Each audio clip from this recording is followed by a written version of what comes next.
हैं? क्या हो गया? आराम से। मैं प्रणाम से कर रहा हूँ। जय गुरु जी अंकल। जय गुरु अंकल। जी। आ रही है मेरी आवाज? हाँ जी अंकल जी, आपकी आवाज़ क्लियर है, प्लीज़ आप शेयर ठीक करें। जय गुरु जी। ठीक है ठीक है। जय गुरु जी।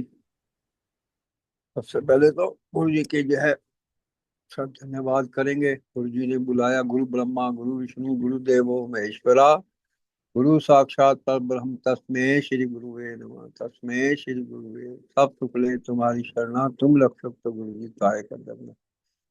जय गुरु जी। जी सब संगत को जय गुरु जी।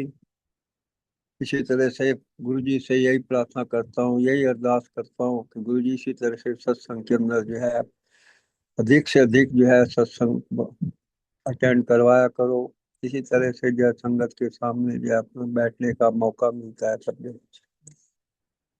तो गुरु तो गुरु जी की जो क्या है, क्या नाम उसका, इसके बारे में क्या कहूँ मैं। ये तो ये है कि सूर्य को जो है दीपक दिखाना है, ऐसी कोई बड़ी बात नहीं। लेकिन गुरु जी की जो ब्लेस है कि गुरु जी का यह आदेश उसी टाइम पे हमें हुआ था कि जो भी आपको ब्लेसिंग मिलती है आप उसको शेयर जरूर करें। अगर आप शेयर नहीं करते, ये गुरु जी के टाइम की बात है, ये नहीं कि मैं कोई अपनी तरफ से कुछ कर रहा हूँ। कि शुरू के अंदर जब हम गए तो इसी तरह से जब पुरानी संगत थी उनको जो ब्लेसिंग मिलती थी तो गुरु जी उनको खुद ही कहते थे खड़े हो जाओ भाई, ब्लेस कर, अपनी ब्लेसिंग सुनाओ, अपनी सत्संग शेयर करो अपने सत्संग को जो है। तो पहले सत्संग का सब मीनिंग समझ नहीं आता था।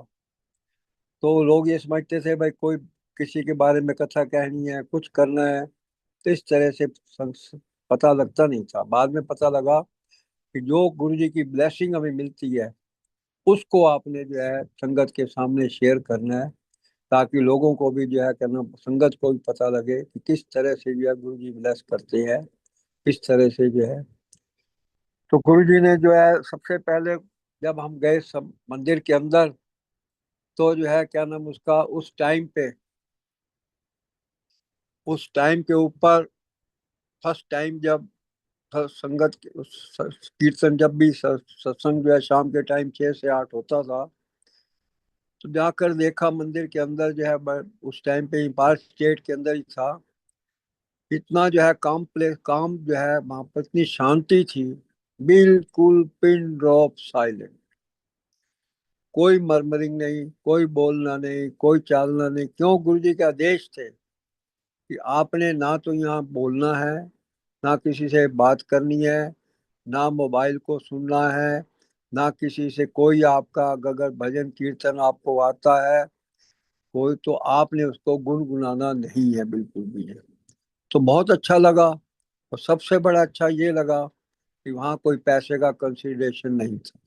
बहुत अच्छा लगा कि बिल्कुल आप आओ, बैठो, चाय प्रसाद लो, लंगर खाओ और अपने घर को जाओ। मन के अंदर बड़ी शांति आज भी मिलती है, उस टाइम पे भी मिलती, शांति मिलती थी।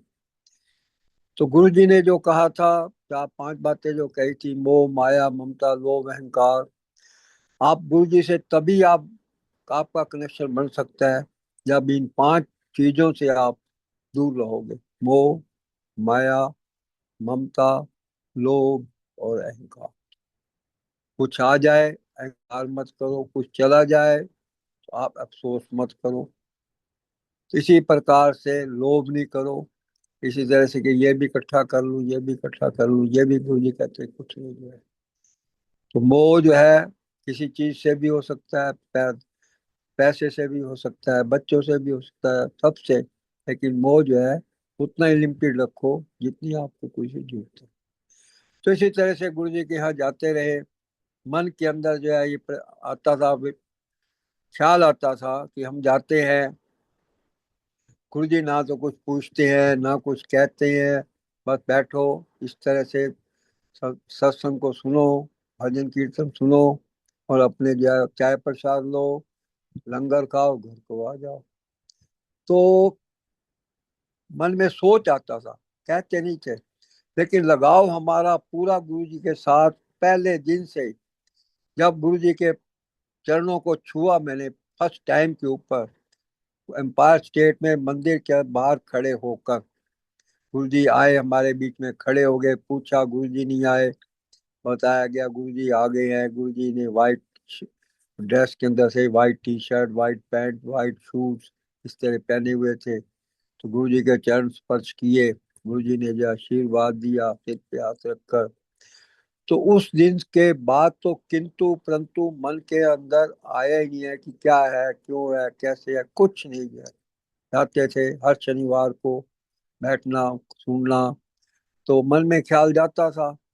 तो पहला जब जो है मुझे ब्लेसिंग जो मिली, वो मैं आपको बहुत दफे सुना बैठा हूँ कि मेरे दांत में दर्द। यहाँ से मुझे ज्ञान हुआ कि गुरु जी कोई ऐसी वैसी चीज नहीं है। गुरु जी जो है बहुत कोई महान शक्ति है। मैं तो यही कहूंगा कि महादेव है, देवों के देव महादेव है। तो क्या कहा। बाद में और भी ब्लेसिंग मिलती रही, सुनाऊंगा आपको मैं।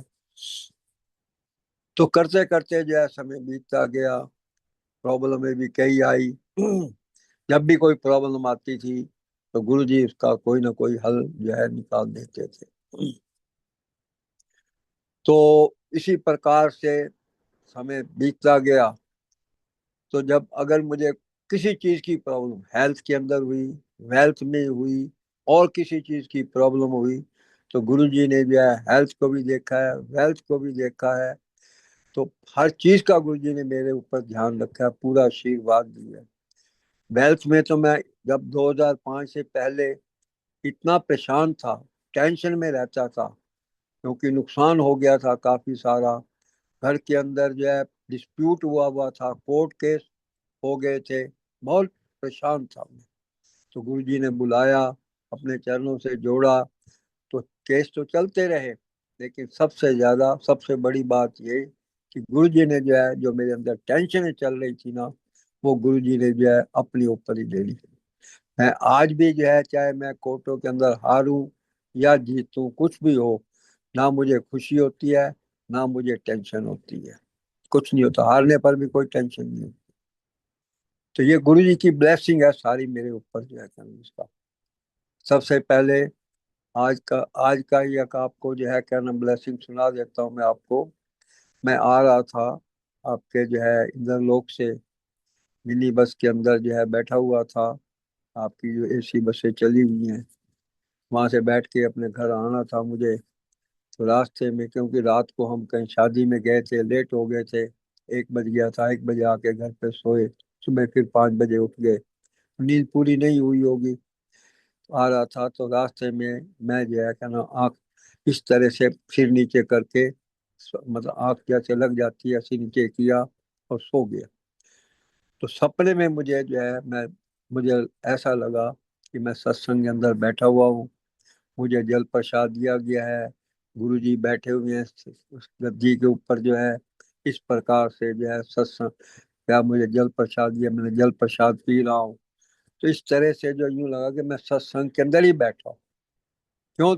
मन के अंदर जो सत्संग ही चल रहा था मेरे, क्योंकि मैंने घर पे जाना है और सत्संग के अंदर बैठना है। तो वही बात गुरु जी ने जो है रास्ते में ही दिखा दी मुझे, इस तरह से भाई तू सत्संग के अंदर ही है। क्योंकि जब आप चाहे रास्ते में हो, कहीं भी हो, सिमरन करते हैं, तो आपका अपने आप ही गुरु जी उस आपको ब्लेस करते ही रहते हैं। तो हेल्थ के अंदर तो मैंने आपको बहुत दफे बताया है कि मेरे जो है क्या नाम उसका हार्ट की प्रॉब्लम 2005 के मेरे को चल रही थी काफी। गुरुजी के जाने के बाद, गुरुजी से जो है गुरुजी ने अपने पास बुलाया, उसके बाद जाने के बाद प्रॉब्लम तो हार्ट की मुझे थी। तो सबसे बड़ी बात यही कि गुरुजी ने जो है पता लगा कि आर्टरी जो है मेरी तीनों ब्लॉक है, 85, 90, 95। डॉक्टर ने कह दिया कि आपको आपका तो जो है बाईपास ही होगी, इसके अलावा कोई चारा नहीं। ठीक है, बाईपास हुई, होनी थी, तो उसके लिए जो है तैयार हो गए। तो ये देख लो कि 2 जून 2006 को मेरी बाईपास होनी थी। 1 जून 2006 को जो है किसी के पैसे देने से मैंने 2500 रुपया, तो जो है क्या नाम उसका, मैं उसके 2500 रुपया देने गया। मैंने कहा दे भाई तू अपनी 2500 रुपया ले ले, क्योंकि मेरी कल मेरी कल जो है मैंने हॉस्पिटल के अंदर एडमिट होना है, तो नहीं बताया मैंने एडमिट होना है, ये ताकि ये उधार जो है मेरा सिर के ऊपर से ना रह जाए। ये 2500 रुपया दे दो, उसको दे दिए। मुझे क्या प्रॉब्लम होगी जी, क्यों एडमिट होना है आपने, क्या हुआ? मैंने कहा भाई मेरी बाईपास होनी है। वो सुन के बेचारा दुकान जिसके 2500 देने थे हरियान हो गया। बाईपास होनी है आपकी?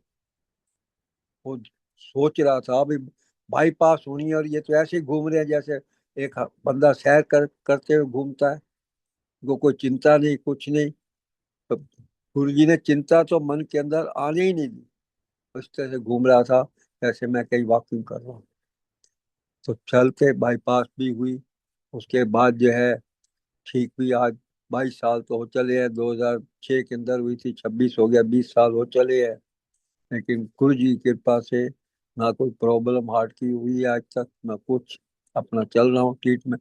दवाई तो लेनी है, वो दवाई भी तभी लगती है जब गुरु जी का आशीर्वाद होगा।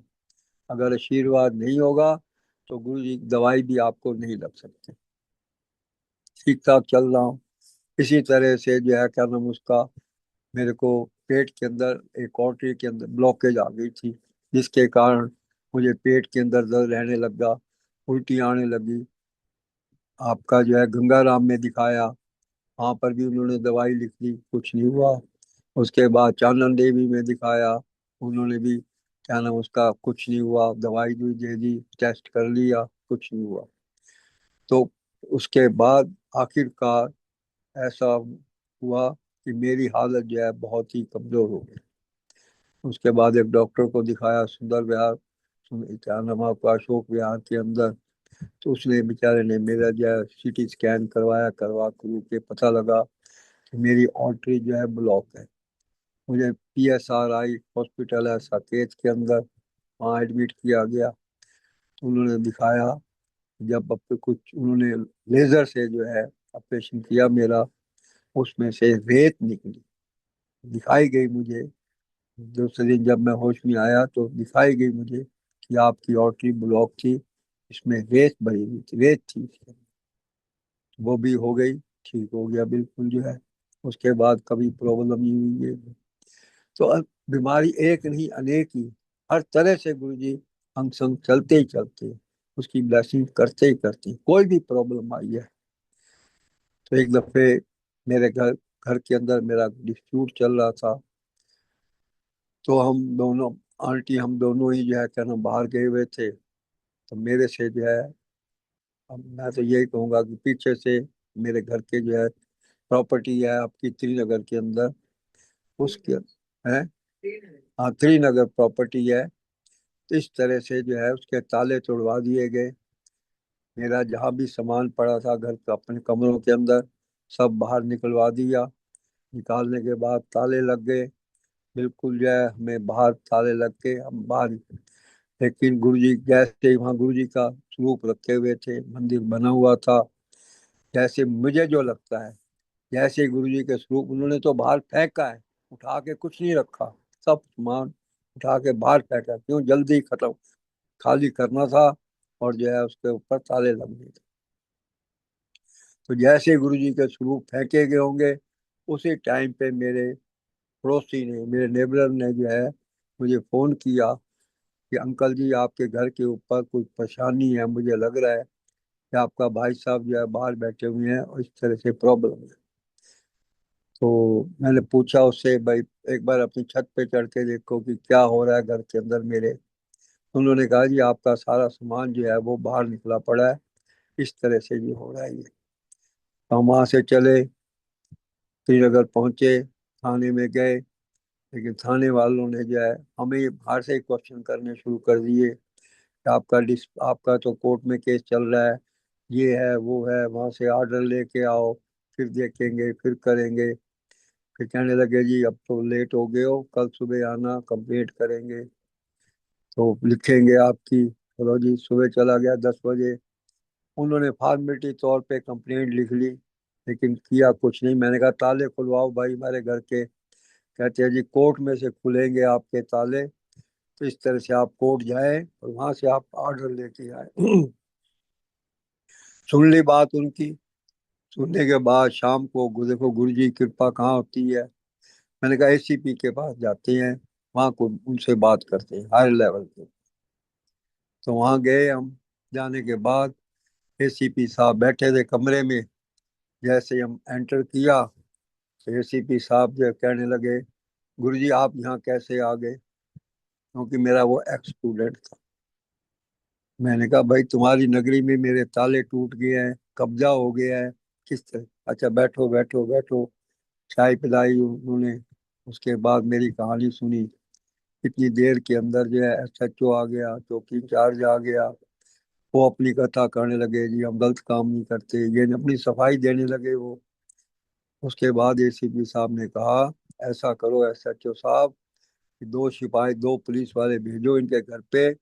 इनका सामान अंदर करवाएं, ताले खोलें, सामान अंदर करवाएं। उसके बाद बाकी बातें कल करेंगे, क्योंकि रात के 10 बज चुके थे। पुलिस वाले आए, दो। उन्होंने मेरा सोफा, जो अलमारी, जो भी कुछ बाहर पड़ा हुआ था, कमरे को ताले खोल के हमारा सामान अंदर किया। और कब्जा वैसे का वैसे भी हमें दे दिया। आज भी वो सारा कब्जा जो है आप कहीं पर जो है, मेरा सामान वहाँ सब कुछ वैसे का वैसे ही है। तो ये गुरु जी की कृपा है, नहीं तो मैं कभी आज तक, मुझे पता ही नहीं था कि मेरा स्टूडेंट है यहाँ पर इस तरह से है। तो आप अगर श्रद्धा के साथ, विश्वास के साथ उसमें किंतु परंतु मत करो। चाहे वो आपको प्रॉफिट हुआ है, लॉस हुआ है, कुछ भी हुआ है, कोई किंतु परंतु नहीं, सोचो नहीं उसके ऊपर। यही कहोगे जो किया गुरु जी अच्छा, जो करोगे अच्छा, जो कर रहे हो अच्छा। तीनों बातें, पास्ट हो, फ्यूचर हो, प्रेजेंट हो, कुछ भी हो, जो कुछ भी क्यों, जो वो उन्होंने देखना है कि क्या करना है क्या नहीं करना। हमारी मर्जी से तो होगा नहीं कुछ भी, ना ही हम कर सकते और ना ही हमारे लिए कुछ हो सकता है। किस प्रकार से आप श्रद्धा और विश्वास के साथ गुरु जी के साथ अगर आप चलोगे, कुछ मांगो नहीं उनसे, आप जो है अपना जो कुछ वो कर रहे हैं अरदास करो अपनी, भाई ये प्रॉब्लम है जी, इस तरह से जो है। ये नहीं कहोगे कर दो जी, ये तो मेरा ये नुकसान हो गया, ये कुछ नहीं कहोगे। कहोगे तो कोई प्राप्ति नहीं होगी उससे आप। तो इसी तरह से एक बार मोती नगर, एक बार रात को 9:30 बजे जो है, किसी लेट हो गया, मैं अपने घर त्रिनगर के अंदर, मैंने द्वारका जाना था। तो गर्मियों के दिन थे, तो मैं जो है स्कूटी के ऊपर जो है चल पड़ा रिंग रोड से। रिंग रोड पे जा रहा था, पंजाबी बाग की जो फ्लाईओवर बना हुआ है। तो जैसे रेड लाइट पार की, मोती नगर साइड से एक कार वाला आया। उसने जो है मुझे अपने, मेरे राइट हैंड साइड से जो है मुझे हिट किया। और मैं जो है नीचे एक सड़क के बीचों बीच गिर गया, स्कूटी भी गिर गई और ऐसे सड़क के बीच में पड़ा। 15-20 कदम के ऊपर टीटीसी बस आकर रुक गई। उसमें से ड्राइवर निकला, मार्शल निकला। तो उन्होंने आके मेरे को उठाया, मेरी स्कूटी खड़ी की और साइड पे मुझे बिठा दिया। मैं होश में था, कोई मुझे ज्यादा दिक्कत नहीं, कोई दर्द नहीं थी, कुछ नहीं थी, बिठा दिया मुझे। मैं 15-20 मिनट, आधा घंटा बैठा रहा। उसके बाद स्कूटी चलाकर द्वारका आ गया। जैसे घर पहुंचा, कुछ था उस टाइम पे, मुझे लेफ्ट हैंड साइड के ऊपर बहुत तेजी से पेन थी। मेरी पसलियों के अंदर बहुत पेन थी। मुझे सारी रात जो है मुझे नींद नहीं आई। वो इस तरह से करवटें बदलता रहा और इस तरह से जो है रात निकाली। सुबह जाकर मणिपाल हॉस्पिटल के अंदर दिखाया। उन्होंने मुझे एडमिट किया। एडमिट करने के बाद 3-4 दिन रखा। तो मैं बिल्कुल उसके बाद ठीक, क्योंकि सबसे गुरु जी की बड़ी कृपा यही रही कि ना तो मुझे कोई इंजरी हुई, ना मुझे कोई जो है फ्रैक्चर हुआ, किसी तरह से जो है मुझे कोई भी प्रॉब्लम नहीं हुई। आज वही है, इसी तरह से ठीक ठाक चलता हूँ, किसी प्रकार की प्रॉब्लम नहीं है। तो गुरु जी अपना आशीर्वाद जो है, जो उन्होंने ब्लेस किया हुआ है, वो हमेशा सिर के ऊपर हाथ लिए चलते हैं, रक्षा करते हैं। थोड़े दिन पहले, अभी 2 महीने की या 3 महीने की पहले की बात है, मैं लान रोड का बरतानिया चौक है जहाँ पर, उससे मैं जो है क्या नाम उसका आपकी दूसरी तरफ जा रहा था। तो वहाँ अंडरपास बना हुआ है बथानिया चौक के ऊपर। आपको श्रीनगर जाने के लिए अंडरपास से जाना पड़ता है। तो जा रहा था, अंडरपास का वन वे कर रखा था, एक तरफ बंद थी, दूसरी तरफ खुली हुई थी। तो आने का ट्रैफिक भी उसी जगह उसी से चल रहा था, जाने का भी चल रहा था। तो मैं भी स्कूटी के ऊपर था और चल रहा था। मेरे आगे ट्रक वाला चल रहा था। जैसे ही ट्रक वाला तेजी के साथ जा रहा था तो मैं भी तेजी के साथ चलना शुरू कर दिया। तो जैसे आगे जाकर एकदम ट्रक वाले ने कुछ आ गया होगा, एकदम ब्रेक लगाई। अब मेरी ब्रेक जो है वो क्या नाम उसका पूरी टाइट नहीं थी, थोड़ी लूज थी। एकदम मैंने भी ब्रेक लगाई, लेकिन ब्रेक नहीं लगी। मेरी स्कूटी जो है वो ट्रक के अंदर जो है क्या नाम घुस घुस गई, और मेरा अगला पोर्शन जो है वो स्कूटी का डेंटेड हो गया, वो गिर गया मैं। उसके बाद जो है स्कूटी उठाई गई, और इस तरह से जो है उसके बाद चल भी पड़ा। लेकिन गुरु जी की कृपा से ना कोई फ्रैक्चर हुआ, ना मुझे कोई इंजरी हुई, कुछ नहीं हुआ। स्कूटी का ही नुकसान हुआ। गुरु जी ने स्कूटी नहीं अब नुकसान देखकर वो जो है। तो इसी तरह से गुरु जी जहाँ पर भी हमेशा, अगर आप गुरु जी को अरदास करो, लेकिन मांगो कुछ नहीं, मांगोगे गुरु जी ने कहा पहले से यही था कि यहाँ आके मांगो नहीं कुछ भी कि ये दे दो, ये दे दो, ये दे दो। ऐसे गुरु जी आपके हमेशा अंग संग चलते रहेंगे, अगर आप उनका ध्यान लगाओगे हर तरह से। तो जब भी आप ध्यान लगाते हो उस टाइम पे आप बिल्कुल माइंड से, मन से, हर तरह से फ्री हो। कुछ माइंड के अंदर बात ना हो, कुछ दिल के अंदर ना हो, किसी तरह की बात ना हो। ये नहीं कि आप बैठे तो हैं ध्यान लगाकर, ध्यान आपका जो है कहीं और है। जैसे कोई आंटी है, रसोई में कुछ रख रख लिया उसने, ध्यान उसका रसोई में है कि वो जल ना जाए, दूध ना निकल जाए। इस तरह की अगर, बिल्कुल नहीं, आपका ध्यान जो है बिल्कुल जो है उस, क्या नाम आपका, आपके जो है ध्यान बिल्कुल आपका गुरु जी की तरफ ही होना चाहिए। उधर ही ध्यान लगाए रखो, कनेक्शन बनाए रखो। तो गुरु जी हमेशा आपके अंग संग जो है चलते रहेंगे हर तरह से। फाइनेंशियली भी गुरु जी ने हर तरफ से हेल्प कर रखी है। जब मैं 2005 के अंदर, तो मुझे फाइनेंशियली बहुत लॉस था, बहुत लॉस था मुझे। यूं कहूँ 43 लाख का जो है मेरे फादर ने कैलकुलेट करके मुझे बताया कि आपको जो है फैक्ट्री को बंद कर दो, 43 लाख का आपको लॉस है, इसलिए आप इसको मत चलाओ आगे। मैंने कहा जी ठीक है, जी बंद कर दी गई।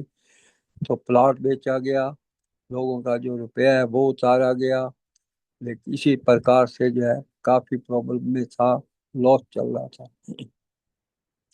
लेकिन फैक्ट्री बंद होने के बाद कुछ उसको रेंट पे दिया गया। इस तरह से जो चलती रही बात।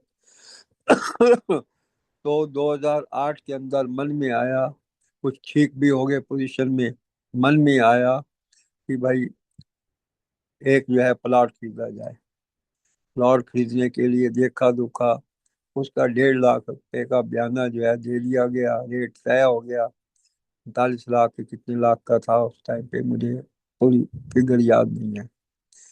तो जैसे ही बयाना दे दिया गया, आंटी को फोन किया किस तरह से प्लॉट लिया है, 1.5 लाख रुपया बयाना दे दिया है। तो आंटी की वर्डिंग थी कि पैसे तो है नहीं, ये आपका बयाना भी जो है ये भी डूबेगा आपका जो है, आपने कैसे कर दिया गया। मैंने कहा जब जो हो गया सो हो गया, गुरुजी जो करेंगे वो ठीक है। तो गुरुजी ने वही किया। 2 महीने बाद उसके कागज होने थे। जो भी प्लॉट की लेनदारी थी, 350 गज का प्लॉट था वो।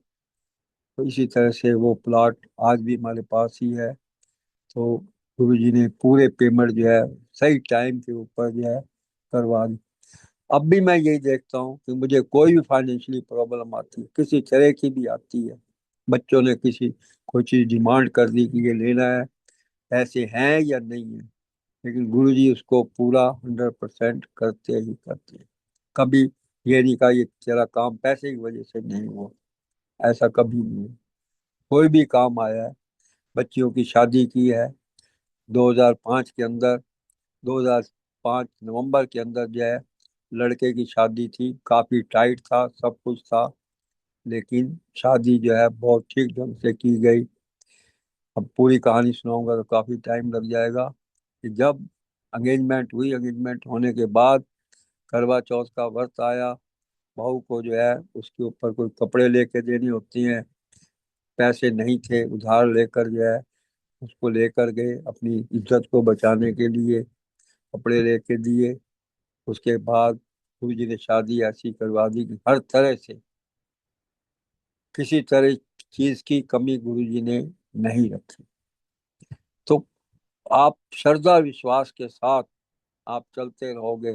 हाय हाय नहीं करो, ये लोभ में मत पड़ो। जो कुछ गुरु जी दे रहे हैं उसी का ही आप शुक्र गुरु। और सबसे बड़ी बात, शुक्राना हमेशा आप करें। से किसी हालात के अंदर आप हैं, नुकसान में है, प्रॉब्लम में है, नहीं है, शुक्राना आप गुरु जी हमेशा शुक्राना ही करो।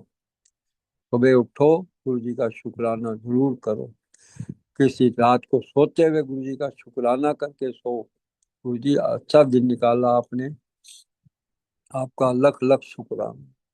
तो शुक्राना तो आप गुरु जी का हमेशा करते रहोगे। तो इसी तरह ऐसे गुरु जी ने भी कहा है कि मोह माया ममता लोभ ये तो खैर हो गया आपका। सेवा सिमरन श्रद्धा और सबूरी। सब्र तो आपको रखना ही पड़ेगा, श्रद्धा भी आपको बनानी पड़ेगी, सेवा आपको करनी ही पड़ेगी। चाहे किसी की भी हो, सास ससुर की हो, माँ बाप की हो, किसी असहाय व्यक्ति की हो, सेवा भी आप निस्वार्थ करें। सेवा स्वार्थ वाली नहीं होती सेवा। सेवा होती है निस्वार्थ की, जिसके अंदर आपका कोई स्वार्थ नहीं। सिमरन अगर निस्वार्थ सेवा आ जाएगी तो सिमरन भी आपका जरूर होगा, सिमरन भी आपके पास आ जाएगा। तो अगर इन 4 बातों के ऊपर आप अमल कर लोगे तो हमेशा गुरु जी आपके अंग संग चलेंगे ही चलेंगे। 100% मेरा यही अपना एक्सपीरियंस कहता है कि आप उनके साथ ही चले। उनके चारों बातों को जो है सेवा सिमरन श्रद्धा और सबूरी, जो कुछ दे दिया गुरु जी ने बहुत अच्छा है। और डिमांड ना करो कि ये नहीं दिया ये नहीं दिया। उनके आगे कोई गिला शिकवा ना करो कोई भी है। ये गुरु जी ये नहीं दिया, उसको ये दिया, मुझे नहीं दिया, कुछ मत करो। जो कुछ आपको मिल गया है उसी में सब्र रखो आप जो। तो ये बातें जो हैं आप कह रहा हूँ मैं आपसे कि गुरु जी की ही ब्लेसिंग है हर तरह से। तो आप भी इसी तरह से सिमरन करते रहेंगे तो मैं आपके, तो गुरु जी आपके हमेशा अंग संग चलेंगे ही चलेंगे। इसमें चिंता की कोई बात नहीं। एक ब्लेसिंग एक नहीं, अनेक हैं। तो फिर कभी मौका मिलेगा तो फिर आपको जो है फिर बताएंगे। अब जो है जैसे मुझे आदेश होगा वैसे आगे आंटी को। हाँ जी आंटी जी, जय गुरु जी। आवाज ही नहीं आ रही को। हेलो। जय गुरु जी आंटी जी।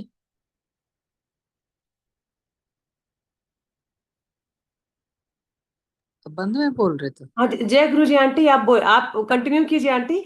जय गुरु जी। हाँ, अच्छा बीच में कट गया था ना तो मैंने नहीं सोचा नहीं, कटा शायद। नहीं है, आवाज आ रही है आपकी। अच्छा, जय गुरु जी आंटी जी, जय गुरु जी संगत जी। शुक्राना गुरु जी महाराज का, बहुत बहुत शुक्राना। और आप संगत का भी बहुत शुक्राना जो आप इतने एफर्ट्स कर रहे हैं, गुरु जी का ब्लेसिंग सबको पहुंचा रहे हैं। ताकि गुरु जी की ब्लेसिंग का डिस्कस करना या उनका व्याख्यान करना कोई एक ब्लेसिंग नहीं है, हर एक के साथ गुरु जी की ब्लेसिंग जुड़ी हुई है। चाहे वो पुरानी संगत है या नई संगत है, मेन चीज है हमारे भाव। अगर हमारे भाव अच्छे हैं, गुरु जी से सच्चा प्यार है, गुरु जी का कहना मानते हैं, तो गुरु जी हमेशा हमारे साथ रहते ही रहते हैं और हमें ब्लेस करते हैं।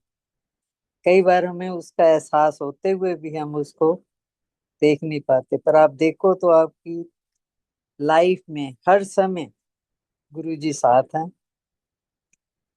गुरु जी, जैसे अंकल जी ने बताया कि गुरु जी सबसे पहले पहले अगर मैं अपनी जर्नी शुरू करूँ तो 2005 में हम गुरु जी से जुड़े। और उन अंकल जी का भी बहुत बहुत शुक्राना जिन्होंने हमें ये रास्ता दिखाया, गुरु जी के साथ पहुंचाया। क्योंकि गुरुजी बुलाते तो खुद है, पर एक मीडियोकर होता है जिसके थ्रू हम गुरुजी के पास पहुंचे हैं। उसके बाद हमारा डायरेक्ट कनेक्शन है। उसके बाद हमें कोई बीच में नहीं आता, किसी के साथ जाओ ना जाओ, आप गुरुजी से डायरेक्ट कनेक्शन। 2005 में जब हम गुरुजी के पास गए, गुरुजी ने बुलाया, तो गुरुजी का उस समय गुरुजी कैजुअल ड्रेस में थे। तो आप मानोगे, हमने भी कई मतलब गुरुओं के दर्शन किए, जाते थे सत्संग वगैरह पे, पर उस समय जब हमने गुरुजी के दर्शन किए तो कैजुअल ड्रेस में और इतने हम्बल रूप से बोले कि उनमें जरा भी वो कहते हैं ना, जैसे गुरुजी अपने आप को बहुत समझते हैं, मैं गुरु हूँ बस, सबसे बड़ा हूँ, नहीं। बड़े प्यार से लंगर करवाया, प्रसाद करवाया, बिठाया, और उसके बाद हम हफ्ते के हफ्ते जाने लगे। गुरुजी से बहुत अटैचमेंट हो गई, और हर समय यही मन में रहता था कि कब सैटरडे आए और हम गुरुजी के पास जाएं। एक खिंच थी, अंदरूनी खिंच थी। उसके 2006 में अंकल को प्रॉब्लम हुई, इनकी बाईपास सर्जरी हुई। तो उस समय मैं जैसे फर्स्ट टाइम इतनी बड़ी सर्जरी, और उस समय जो आप मानो को ओपन सर्जरी होना एक बहुत बड़ी बात थी। थोड़ा ये नहीं है कि मैं घबराई, नहीं घबराई, मगर गुरुजी पे छोड़ दिया।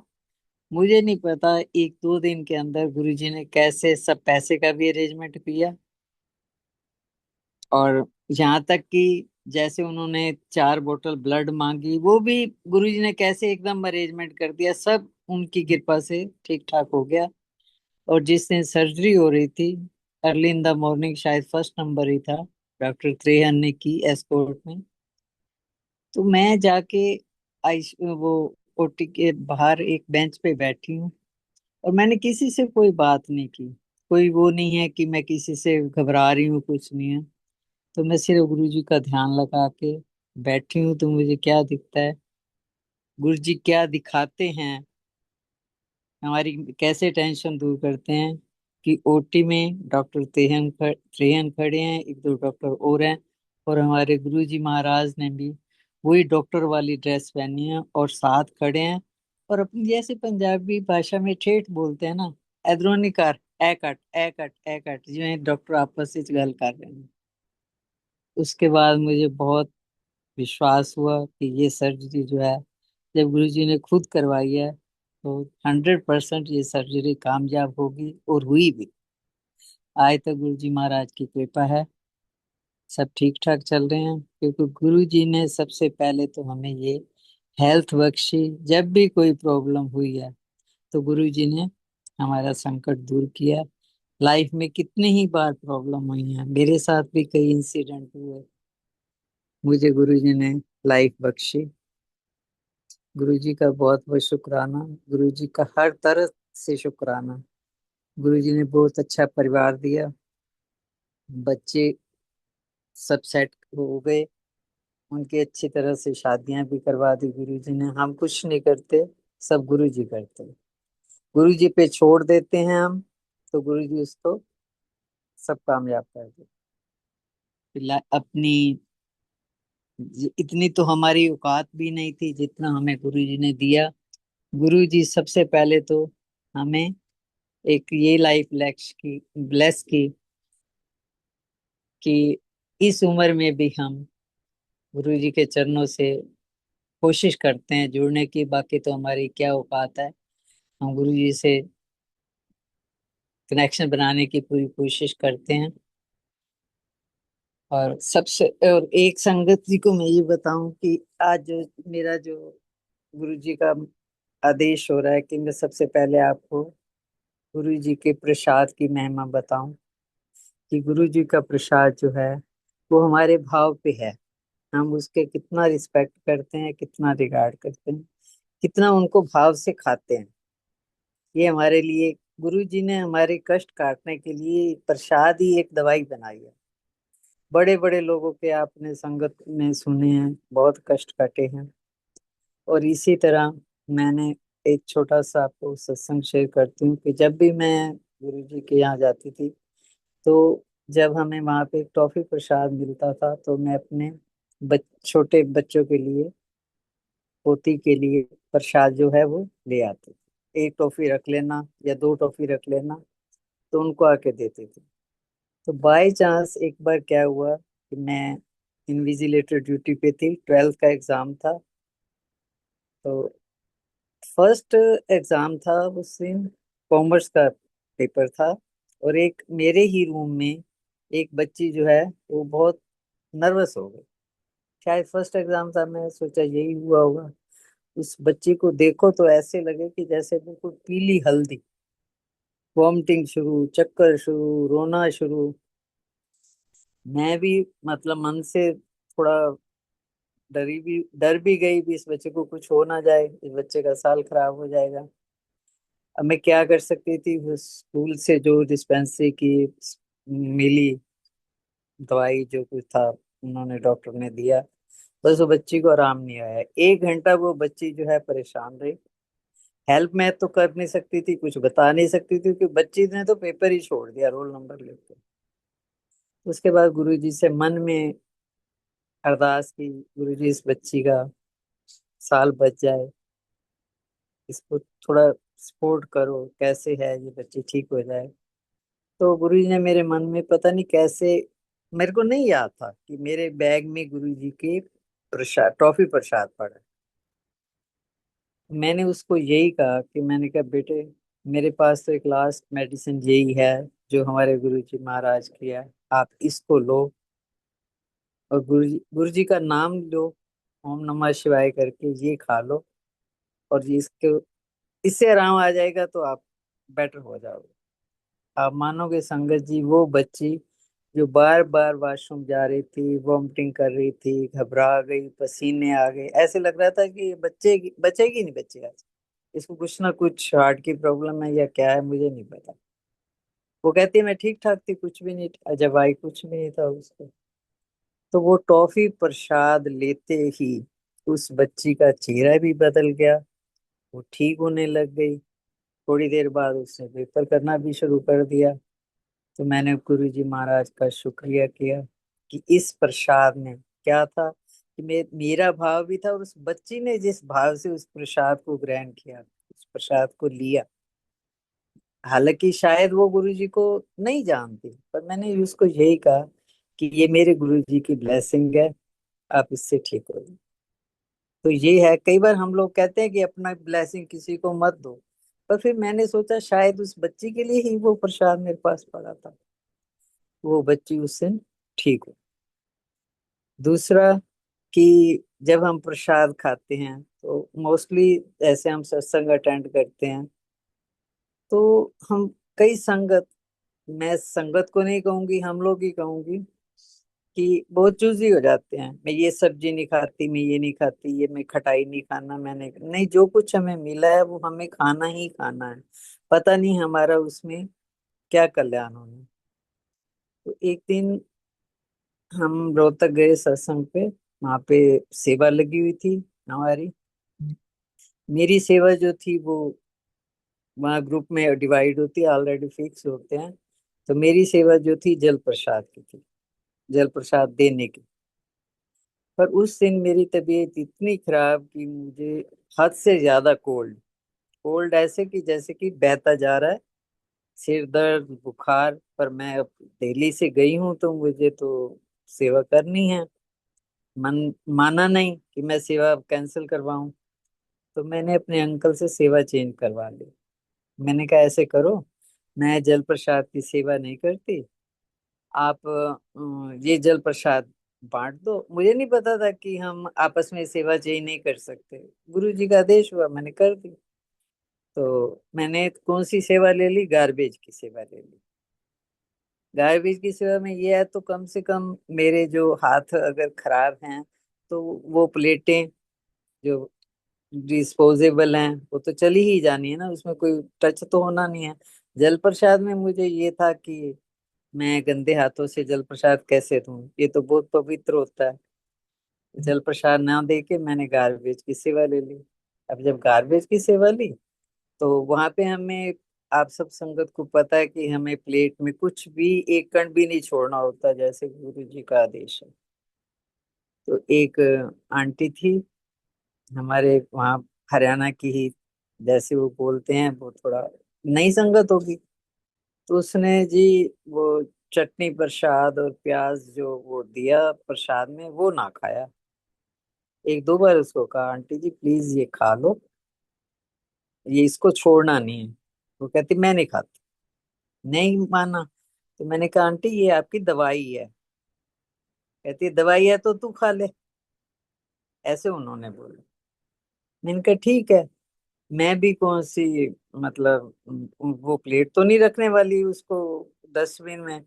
तो वो चटनी प्रसाद और जो प्याज वगैरह जो सलाद था, वो मैंने खा लिया। मैं, हम परहेज नहीं करते। अगर किसी का जल प्रसाद बच जाता है और वो संगत चली गई है तो उसको हम खुद पी लेते हैं, गिलास को फेंकते नहीं है। विद जल प्रसाद नहीं फेंकते, क्योंकि ये प्रसाद की महिमा बता रही हूँ। अब शायद गुरु जी ने उसके मुंह से ही कहलवाया था, दवाई है तो तू खा ले। मैंने जी वो खा लिया। उसके बाद अपना भी लंगर प्रसाद में जो मुझे चटनी प्रसाद मिला और सलाद मिला वो भी खाया, जबकि मेरा गला इतना खराब था कि मेरा वहां जाना मुश्किल हो रहा था।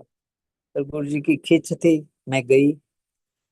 और जब मैं वापिस आई सत्संग से, तो मुझे लग भी नहीं रहा था कि मेरा वो गला कभी खराब था। तो ये क्या है? ये गुरु जी की प्रसाद की महिमा है, हम इसको छोड़े नहीं।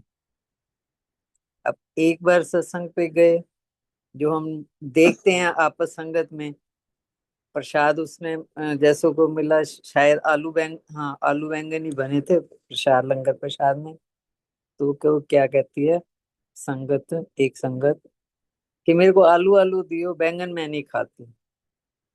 तो हम कौन है चूज करने वाले? गुरु जी ने जो हमें खिलाया है वो हमें खाना है। प्रसाद को चूजी, प्रसाद के लिए ये मत कर, चूजी मत बनो। आपको जो मिला है वो खाओ, पूरा खाओ, इसमें हमारा कल्याण है। इसकी तो कीमत हम जान भी नहीं सकते। इसकी कीमत इतनी है कि कहते हैं ना कि इसका कीमत अदा ही नहीं कर सकते।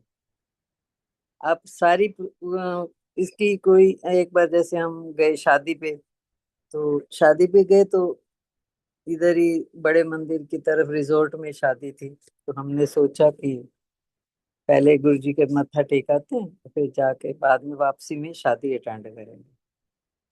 तो आप देखो कि गुरु जी के प्रसाद को लिए बिना हम उस मंदिर से नहीं निकले। पहले हमने माँ गुरु जी का लंगर प्रसाद खाया, फिर हम उस शादी को अटेंड करें। क्यों? कि शादियां तो हम रोज खाते हैं, पर जो जो प्रसाद है, जो हमारी ये मेडिसिन है, ये बड़ी किस्मत से मिलती है। इसको कभी भी वेस्ट मत करो और भाव से खाओ। और दूसरी बात है कि गुरु जी ये कहते हैं कि मुझे आजमाओ मत। ये मत सोचो कि भाई गुरु जी मेरा ये काम कर देंगे तो मैं गुरु जी के मंदिर जाऊंगी, तो मैं सत्संग कराऊंगी। नहीं, जो गुरु जी के प्रति भाव रखो, कंडीशन नहीं रखो। गुरु जी ने जो करना है वो हमारे भले के लिए करना है। अगर कहीं हमारा काम नहीं हो रहा तो भी हमें गुरु जी को कोई, गुरु जी के ऊपर बात नहीं लानी कि ये मेरा काम आपने नहीं किया। इन फ्यूचर हमें ये पता लगता है कि जो काम हमारा नहीं हुआ उसमें शायद हमारी ही भलाई थी, क्योंकि गुरु जी तो हमारे फ्यूचर को जानते हैं। हम तो अनजान है, हमें तो प्रेजेंट पता है कि हमें ये चीज चाहिए। जिद मत करो, क्योंकि गुरु जी जो अपनी इच्छा से चीज हमें देते हैं ना, वो हमारे भलाई के लिए होती है। छीन के मत लो, कंडीशनल मत लो।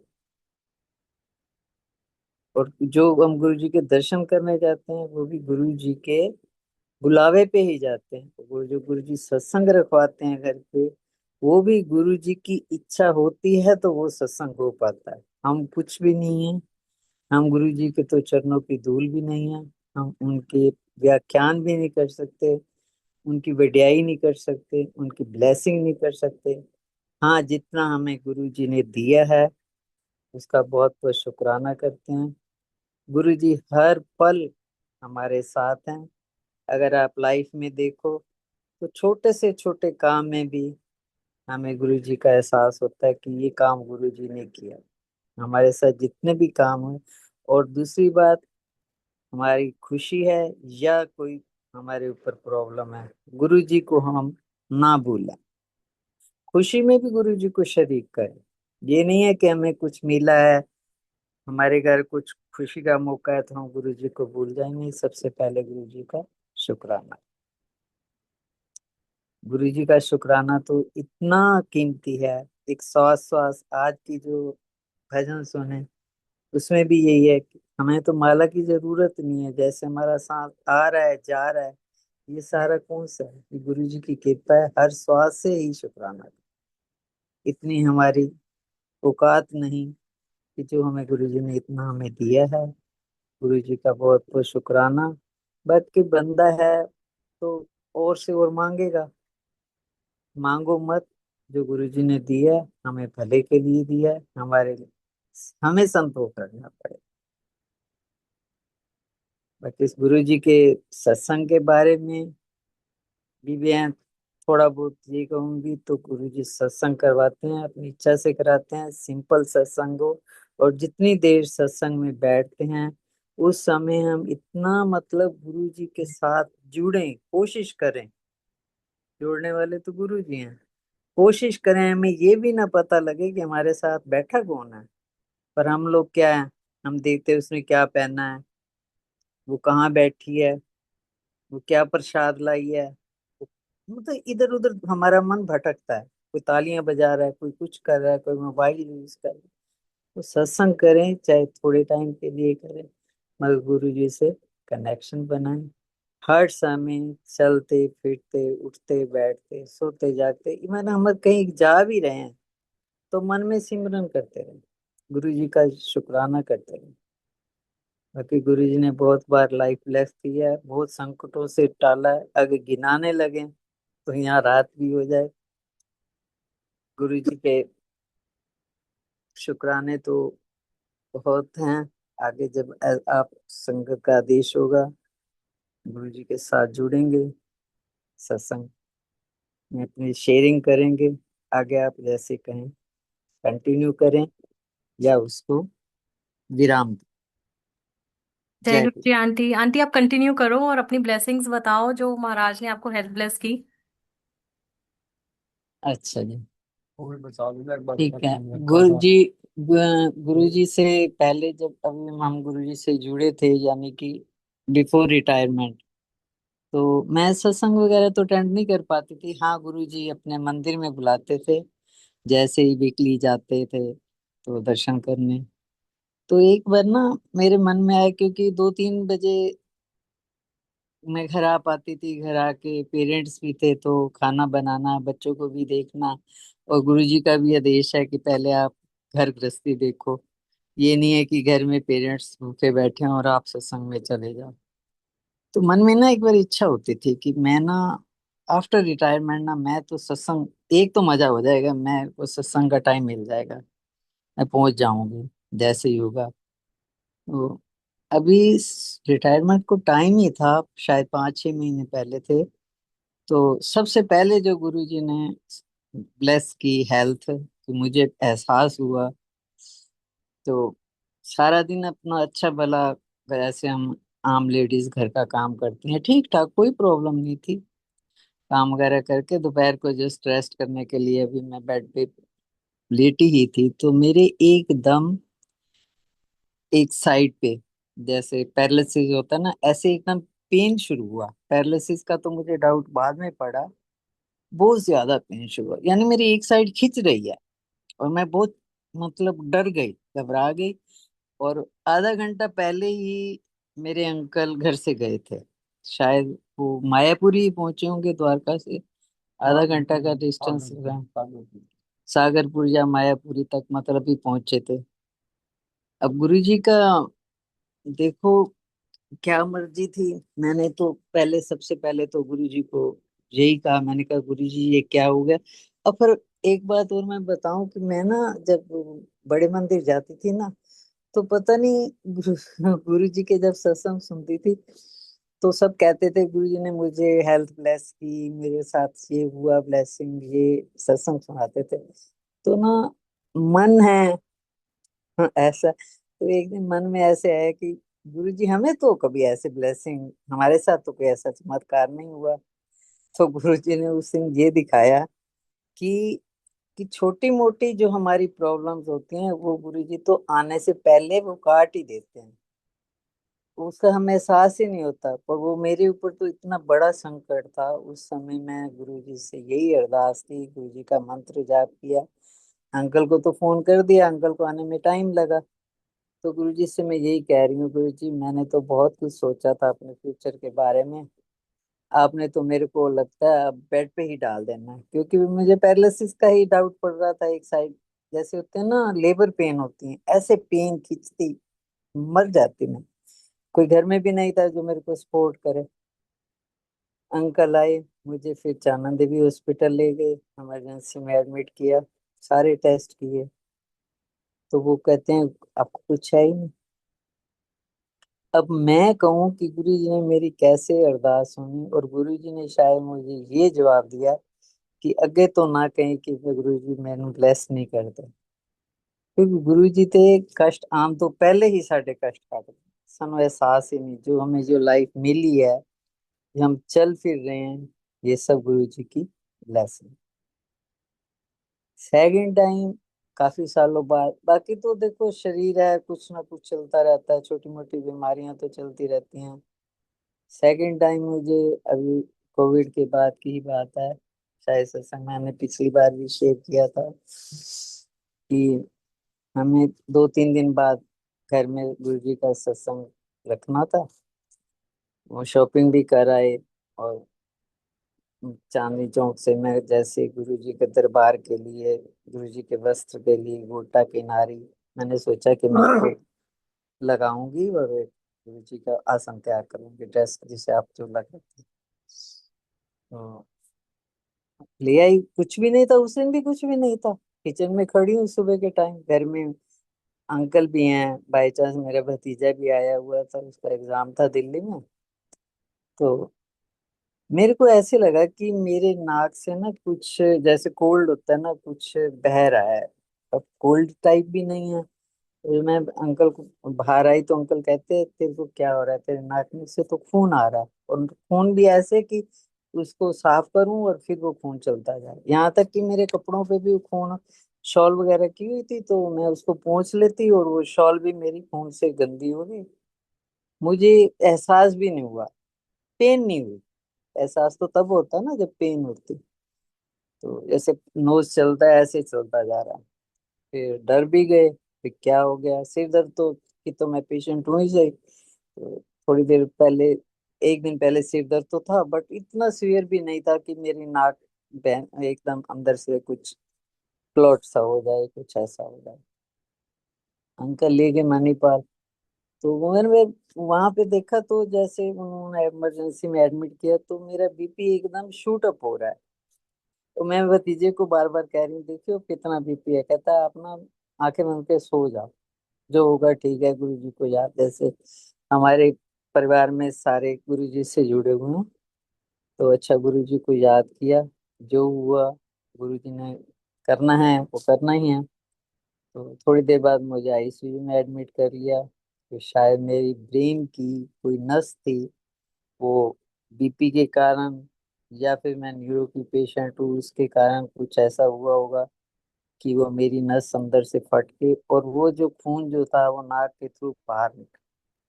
और अगर वो खून अंदर जमा हो जाता तो शायद उसमें कुछ मेजर प्रॉब्लम हो सकती। 2-3 दिन हॉस्पिटल में रखा। हॉस्पिटल में उन्होंने मेरे नाक के अंदर पता नहीं क्या बैंडेज सी लगा दी, और कुछ अपना जो भी उन्होंने ट्रीटमेंट करना था, आईसीयू में रखा 2-3 दिन, और मुझे घर भेज दिया। फिर मैं ठीक ठाक थी। एक दिन बाद फिर मुझे वो पता नहीं लूज मोशन और वॉमिटिंग। मैंने सोचा शायद मेडिसिन स्ट्रॉन्ग है उसकी वजह से होगा, पर वो तो प्रॉब्लम बढ़ती जा रही थी। बेटा आया मोहाली से, तो उसने कहा बच्चों के तो एग्जाम है, तो मेरी डॉटर इन लॉ तो आ नहीं सकती थी, तो वो मुझे मोहाली ले गया। मोहाली भी मैं बड़ी मुश्किल से पहुंची, बाइक आ रही गई थी, चाहे रास्ते में 2-3 बार रुकी मोशन के लिए, बहुत तबीयत खराब। 1-2 दिन काटे होंगे। डॉक्टर के पास ले गए बच्चे। तो डॉक्टर के पास जाते हुए, हालांकि मैं इतनी सीवियर नहीं थी, मतलब ऐसा कोई मेरा क्रिटिकल केस नहीं था। तो बाद में मुझे क्या पता लगा कि जैसे डॉक्टर ने मुझे स्ट्रेचर पे लिटाया, देखते हुए गैस्ट्रो वगैरह। गैस्ट्रो वाले डॉक्टर के पास ले गए। और गैस्ट्रो वाले के भी ये, क्योंकि मेरे को लूज मोशन और वॉमिटिंग एकदम नॉन स्टॉप चल रहे थे, कुछ खाती और एकदम वॉमिटिंग हो जाती। तो उसके पास ले गए, तो डॉक्टर ने चेकअप करने के लिए मुझे लेटाया। हाँ, उससे पहले जो है, जैसे डॉक्टर आम पूछते हैं ना, तुझे क्या हुआ, कैसी तबीयत है, कैसे नहीं है, तो मैं अपने बेटे को कह रही हूँ कि तू बता दे। मेरे से मतलब अंदर से मुझे जो सिम्टम थे, मेरे हाथ पैर कांप रहे थे, मेरी आवाज कांप रही थी। मैंने बीपी भी चेक करवाया, बट उस समय तो बीपी लगता था कोई ऐसा डाउन भी नहीं है, हाई भी नहीं है, नॉर्मल था।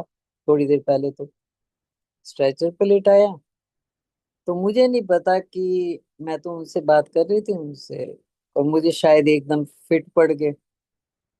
कैसे फिट पड़े वो अब मुझे नहीं पता है। वो डॉक्टर तो डर गया। डॉक्टर ने कहा ये तो न्यूरो का केस है, इनको आप ले जाओ हॉस्पिटल में, न्यूरो के डॉक्टर के पास। हस्बैंड थे, बेटा था, तो मुझे ले गए वहाँ फोर्टिस में। पहले हम प्राइवेट डॉक्टर के पास गए थे। फोर्टिस पे जाते जाते वहाँ इमरजेंसी में जैसे ले गए, वो तो केस बिगड़ता ही गया। अब मैं भी परेशान, मुझे क्या हो रहा है मुझे खुद ही नहीं पता, मैं क्या क्या बोल रही हूँ। मतलब आपे में नहीं, जैसे कहना जैसे पागल बंदे होते हैं। मुझे जैसे बाद में उल्टा मैंने अपने बच्चों से भी पूछा, मैं क्या बोली, कैसे कैसे हुआ। जब बच्चों ने कुछ बताया, फोर्टिस में एडमिट किया। तो वहाँ पे भी मेरे वहाँ पे मेरी बहुत सिर दर्द है। वहाँ पे तो ऐसे सिर दर्द, क्योंकि 2-3 दिन से मैं लगातार सो नहीं पा रही थी। और मैं डॉक्टर को एक ही कह रही हूँ कि मेरा सिर फट रहा है, मेरे को कुछ मतलब ऐसा दो ट्रीटमेंट की, ये दवाई दो, मेरा सिर जो है काबू में नहीं आ रहा। उसके बाद में फिर बेहोश हुआ।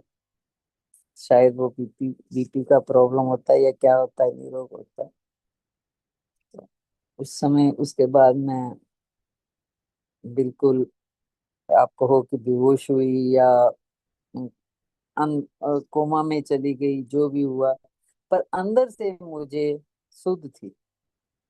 बाहर का मुझे कुछ नहीं पता। अंदर से मैं कहाँ हूँ, गुरु जी के साथ हूँ। अंकल मुझे कह रहे हैं कि, बता रहे थे बाद में कि मैं तुम्हें लेने आया हूँ, तुम्हें कहा है कि चलो हम दिल्ली वापस चलते हैं, मणिपाल दिखाते हैं, जहाँ मेरा कई सालों से ट्रीटमेंट चल रहा है न्यूरो का। तो इनको तो इनके बस का नहीं है, मैं तुझे दिल्ली ले जाता हूँ। तो मैं उनको क्या कहती हूँ कि गुरु जी तो यहाँ आए हैं और मैं दिल्ली जाऊँ, मैं नहीं जाऊंगी, मैं यहीं ट्रीटमेंट करवाऊंगी। तो उस समय कैसे गुरु जी मुझे दर्शन दिए, फर्स्ट टाइम। जबकि मैं कई बार सोचती थी, सत्संगों में भी सुनती थी, मेरे अंकल भी बताते थे मुझे, गुरु जी ने ये ब्लेस किया, मुझे सपने में आए। मैंने कहा मुझे तो कभी आता ही नहीं सपने में। तो उस समय इधर से डॉक्टर क्वेश्चन कर रहा है, और मैं जो बोल रही हूँ मुझे नहीं पता। जवाब वो दे रही हूँ जो मुझे गुरु जी जवाब दिलवा रहे हैं। गुरु जी के साथ मैं गाड़ी में बैठी हूँ, गुरु जी आगे की सीट पे बैठे हैं, और गुरु जी के हाथ में इतनी बड़ी, जैसे रजिस्टर टाइप होता है, बड़ा खाता होता है, जो कहते हैं ना गुरु जी साढ़े जन्मा दे खाते देखते हैं। तो डॉक्टर पूछ रहा है ये प्रॉब्लम आपको कब से है। मैंने कहा ये 2004 से है। क्योंकि मैं तो 4 से ही ट्रीटमेंट कर रही थी, 4 में मेरे को ऐसे ही प्रॉब्लम हुई थी, फिट पड़ गए थे। तब से मेरा न्यूरो का ट्रीटमेंट चल रहा था। गुरु जी दी इन्नी प्यारी बरीक आवाज है। गुरु जी कहते हैं, 4 विच कदों भुल गई है जब तेरा बेटा होया सी, उस दिन तू बेहोश नहीं सी होगी। मैं क्या हो, ये क्या, मेरे तो दिमाग में ही नहीं है। और फिर मैं इधर से बोल रही हूँ, नहीं डॉक्टर साहब, बेटे को भी कह रही हूँ, बेटे को कह रही हूँ, देख गुरुजी की कह रहे हैं, सुन, गुरुजी कह रहे हैं 77 में बेटा हुआ था। फर्स्ट मेरी डिलीवरी होम डिलीवरी थी। उस समय मैं बेहोश हो गई थी। और रा, रात को बेटा हुआ है, और दूसरे दिन शायद दोपहर या शाम को मैं होश में आया। तो जो कि मेरे दिमाग से बात ही निकल गई थी, मैंने कभी इस बारे में आज तक डॉक्टर से जिक्र नहीं किया था। तो वो गुरु जी मुझे एक बताते हैं कि ये तेरे को आज की 2004 की ये शुरू नहीं हुई, ये तेरे को उस समय की प्रॉब्लम है जब तू फर्स्ट टाइम बेहोश हुई। ये तो जैसे तैसे तुझे ब्लेसिंग मिलती गई, और तुम जो है आगे आगे चलती गई। फिर वहां भी उन्होंने मुझे आईसीयू में एडमिट कर लिया। तबीयत बिगड़ती गई। 3-4 दिन में मैं कोमा में रही। बहुत लंबा सत्संग हो जाएगा, मैं पूरा इसको डिटेल करूं तो अब ये भी नहीं पता कहाँ काटें और कहाँ इसको छोड़ें। तो 3-4 दिन में रही हूँ, तो मुझे आप मानोगे कि शायद बॉडी का कोई पार्ट होगा जहाँ पे उन्होंने डिप नहीं लगाई होगी। नोज में भी लगी हुई है, गले पे भी डिप लगी हुई है, हाथों पे भी लगी हुई है, पैरों पे भी लगी हुई है। मैं बेहोश पड़ी हुई हूँ। जब मैं उतरी, जब मैं होश में आई, तब मैंने देखा मेरी सारी बॉडी नीली पड़ी हुई है। मेरे मेरे हाथ पैर सब बांधे हुए हैं बेड से। और मैं जैसे पाँच सात पलटने लगी, साइड चेंज करने लगी, तो मैं देखती हूँ मुझे बांधा क्यों हुआ है। तो मैं पूछती हूँ मुझे बांधा क्यों है। तो डॉक्टर और नर्स जब से रिवाज हुई, मैं बोली तो वो कहते हैं तुम्हें नहीं पता तुम्हें क्या हुआ था, क्योंकि घर वाले तो नीचे थे, उनको तो आईसीयू में आने नहीं जाते। मैंने कहा नहीं, मुझे नहीं, मुझे तो, मैं होश में ही नहीं, तो मुझे बाहर की दुनिया का कुछ पता ही नहीं था। कहते तुम ना बार बार भाग रही थी, बेड से उतर रही थी। तो उनकी जो वर्डिंग थी उन्होंने बताया था, और जो मुझे गुरुजी ने एहसास कराया कि उस समय मुझे हॉस्पिटल में गुरुजी के दर्शन हुए, और मैं वहां से बेड से उतर रही हूँ। मैं नर्सिस को कह रही हूँ मुझे उतरने दो, मेरे गुरुजी आए हैं, मुझे मत्था टेकना। तो एक नर्स कहती है आंटी, बेड पे यहीं पे मत्था टेक लो ना। तो मैंने उनको यही कहा, मेरे गुरुजी इतनी दूर से चलते हैं, एक दिन पहले ही गुरुजी मुझे गाड़ी में दर्शन दिए हैं। और उस समय फिर हॉस्पिटल में, मतलब जहाँ आईसीयू में शिफ्ट कर लिया, वहां दर्शन दिए हैं। तो मैं उनको कह रही हूँ मेरे गुरुजी मुझे दर्शन देने आए हैं या मिलने आए हैं, तो मैं बेड पे लेटी लेटी कैसे मत्था टेकूं, मुझे नीचे तो उतार दो कम से कम। लेट के नहीं तो बेड से तो उतर जाऊं, मत्था टेक लूं। गुरुजी ने वाइट गुरुजी अपने वाइट चोले में हैं, और मैं उनको कह रही हूँ मेरे गुरुजी है। वो तो सोच रहे थे ये पागल हो गई है, पर उनको क्योंकि नई संगत है हॉस्पिटल में, क्या पता कोई गुरुजी की संगत है या नहीं है। तो उनको तो ये था जैसे पागल बोलते हैं। वो मुझे पता है कि मुझे अंदर गुरुजी क्या दिखाना चाह रहे हैं। मैं उनको कह रही हूँ कि आप, मेरे गुरुजी आए हैं, आप कम से कम कुछ चादर, वाइट चादर जैसे हम दरबार में लगाते हैं ना, वाइट चादर बिछा दो, कुछ फूल से बिछा दो। कहते हैं हम कहाँ से लाए चादर। मैंने कहा आपके ये जो वाइट बेडशीट्स डाल दो, आप कोई चादर डाल दो सीढ़ियों पे।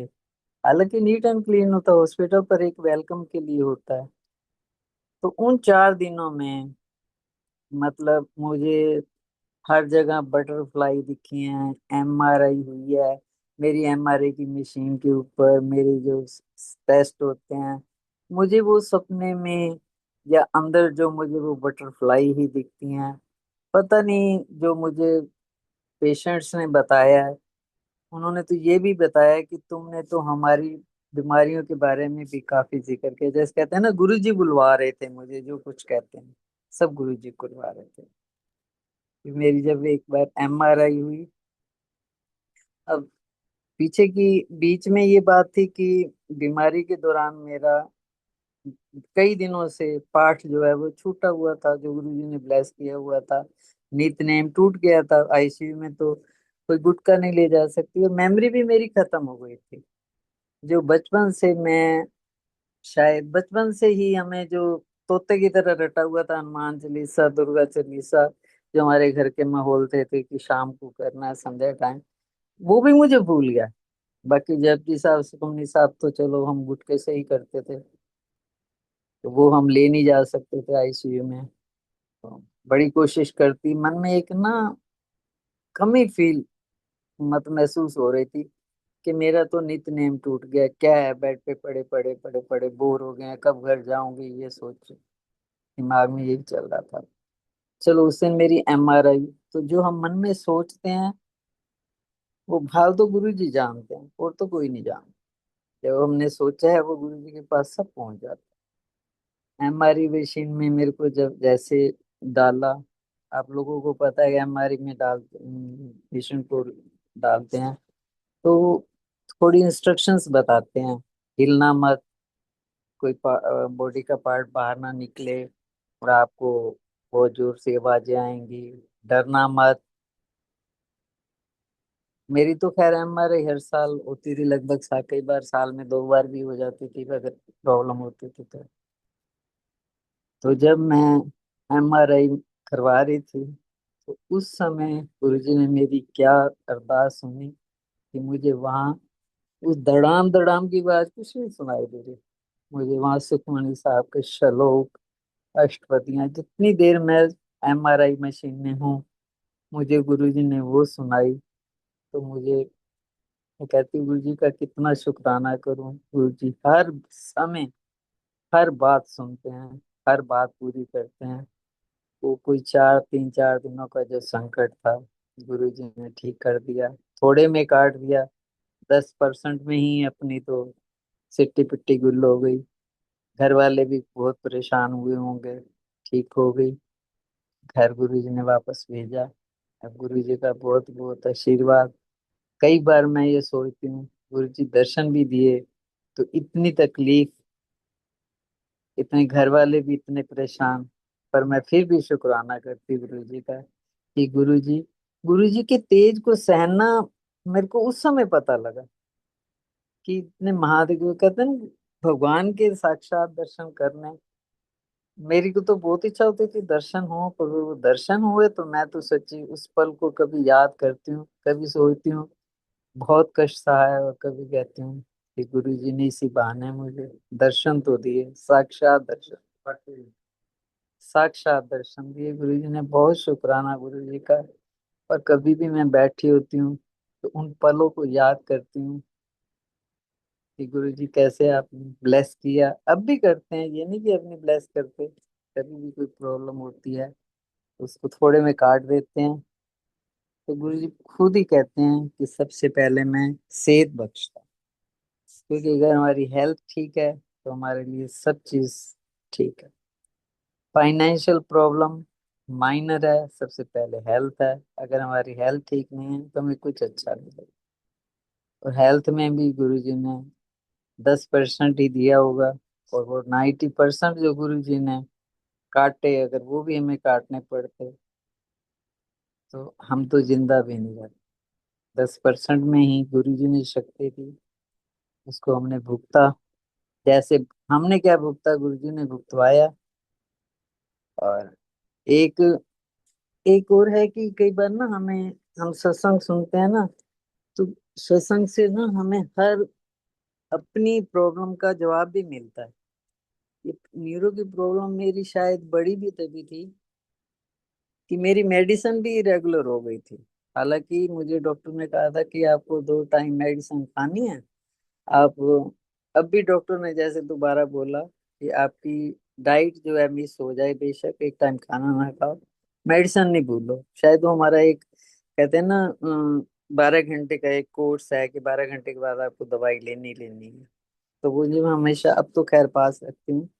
तो बीच में ना मेरी दवाई इरेगुलर हो गई थी, जैसे सत्संग सुनती थी ना, तो हर एक संगत का अपना अपना अपने कर्म है। तो मैं सोचती थी कि कई कहते हैं हमारा तो कैंसर ठीक हो गया, हमने दवाई बंद कर दी, तो मेरे को भी ना कुछ ओवर कॉन्फिडेंट हो गई कि मेरे को अब कुछ प्रॉब्लम नहीं है, मैंने भी दवाई जो है इरेगुलर हो गई, कभी आलस कर देना। तो एक सत्संग में गई, तो उधर वहां एक आंटी ने सुनाया और उन्होंने कहा कि गुरुजी कहते हैं कि अगर आपका मेडिसिन से ही आपका प्रॉब्लम सोल्व हो जाता है तो वो भी मेरी एक ब्लेसिंग है, यानी मेरे आशीर्वाद तो बिना, मेरी ब्लेसिंग तो बिना दवाई भी असर नहीं करती। उसके बाद गुरुजी से माफी मांगी और कोशिश करती हूँ कि मैं अपनी मेडिसिन रेगुलर रखूं ताकि आगे गुरुजी को, क्योंकि हमने तो 10% भोगने, गुरुजी ने तो 90% जो हमारे काटते हैं वो भी अपने ऊपर लेते हैं, उनको कितना परेशान करते हैं हम। गुरुजी सारी संगत को इस तरह मेहर करें, स्वस्थ रखें, अपना नाम दान दें, भाव बनाए रखें। बाकी ब्लेसिंग तो पूरे परिवार पे है गुरुजी की। सबसे बड़ी ब्लेसिंग यही है कि गुरुजी ने हमें अपने चरणों से जोड़ा, बच्चों को भी जोड़ा, और इसी तरह सबको, संगत को जोड़ें। बाकी कोई बोलने में गलती हो, भूल चूक हो, माफ करना। तो बाकी जो गुरुजी बुलवाते हैं, कहते हैं संगत को वही बोला जाता है, कोई प्री प्लान नहीं होता कि क्या बोलना है क्या नहीं बोलना। जो गुरुजी ने बुलाया उसमें बोलने में, शब्दों में कुछ भूल चूक माफ करना। जय गुरु जी। आपका बहुत बहुत शुक्राना, संगत का बहुत शुक्राना जिन्होंने ये जूम का प्रोग्राम करके गुरु जी की ब्लेसिंग सब तक पहुंचाई, संगत को बढ़ाया। गुरु जी तो खुद ही कहते हैं कि संगत बढ़ाओ, गुरु जी तो आए ही हमारे कल्याण करने के लिए। अब और ये देखा है कि जो संगत एक बार गुरु जी से भाव से जुड़ जाए वो गुरु जी का पल्ला नहीं छोड़े। गुरु जी हमारा हाथ पकड़े रखें, सब संगत पे कल्याण करें, सब संगत के साथ रहें, सबको ब्लेस करें, केवल हमें नहीं पूरी संगत को। ये हमारा गुरु परिवार जो है प्यार से आपस में मिल के रहे, एक दूसरे के सुख दुख में काम आए, अपने अच्छे कर्म करते रहे। जय गुरु जी। शुक्राना गुरु जी, लख लख शुक्राना, लख लख शुक्राना गुरु जी। संगत जी, जय गुरु।